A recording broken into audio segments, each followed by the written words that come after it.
Sophie Lebotte, je suis enseignante-chercheuse à l'Université de Rouen-Normandie. J'enseigne au département Géosciences et Environnement et j'effectue ma recherche au sein d'un laboratoire qui s'appelle le M2CE pour morphodynamique continentale et côtière et qui s'intéresse à la caractérisation et à la modélisation de la dynamique des processus naturels qui s'expriment depuis les bassins versants sur le continent jusqu'à la mer en passant par les domaines estuariens. Et moi, plus particulièrement, je m'intéresse à la réponse des systèmes côtiers aux phénomènes météo-marins, comme les marées, les houles, les tempêtes, et également à l'influence des activités humaines qui s'exercent dans le domaine marin. Donc pour ne citer qu'un exemple, ça peut être l'extraction de sable et de gravier qui est effectuée en mer. Alors justement, on a un projet qui s'est tenu il y a quelques années, qui a été financé par la région Normandie, et qui avait pour objectif de s'intéresser aux sédiments sur les littoraux normands. Au sein de ce projet, nous avons mené à la fois une étude sur la dynamique des sables en Seine, dans le fleuve Seine.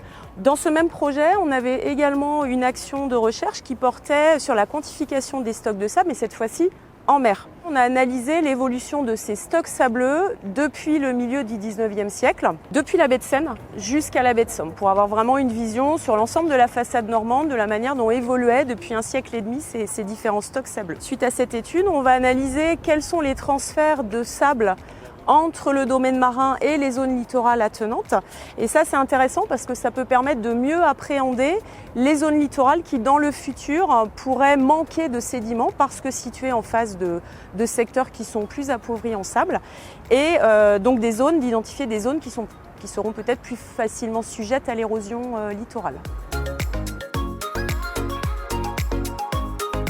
En estuaire de Seine et comme dans tous les grands fleuves, il y a de nombreux enjeux environnementaux. On peut mentionner des enjeux comme l'amélioration de la qualité des eaux et ça passe par essayer de diminuer la pollution et en particulier les polluants chimiques qui arrivent dans le fleuve. Un autre aspect qui est important, c'est également d'essayer de préserver et de restaurer les milieux naturels. Ça, c'est important parce qu'on a fait beaucoup d'aménagements dans les estuaires, en particulier en estuaire de Seine.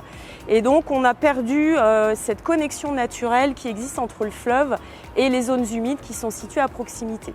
Mais je voulais insister un petit peu plus sur deux autres enjeux importants. C'est d'une part les problématiques de risque d'inondation. Elles sont liées au débordement de la Seine. Alors c'est lié à la fois à la conjonction de fortes marées, d'un fort début du fleuve, également parfois des conditions de tempête qui arrivent de la mer. Si on conjugue tous ces facteurs, eh bien dans le futur, on doit s'attendre à avoir beaucoup plus d'événements d'inondation. On doit également s'attendre à plus de phénomènes de submersion marine le long du littoral et également plus d'érosion du littoral, autrement dit recul du trait de côte.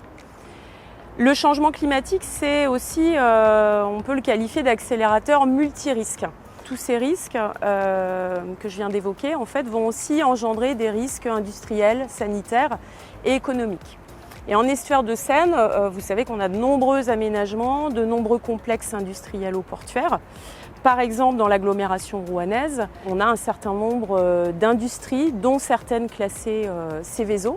Les cartographies montrent que l'augmentation d'1 mètre du niveau de la mer associée à une crue décennale de la Seine, par exemple, pourrait conduire à des inondations de plusieurs de ces sites industriels et des inondations beaucoup plus fréquentes, évidemment. Donc il y a une stratégie de réduction des effets du changement climatique et d'adaptation à ces effets qui est évidemment nécessaire et à réfléchir. Et c'est là tout l'enjeu actuel.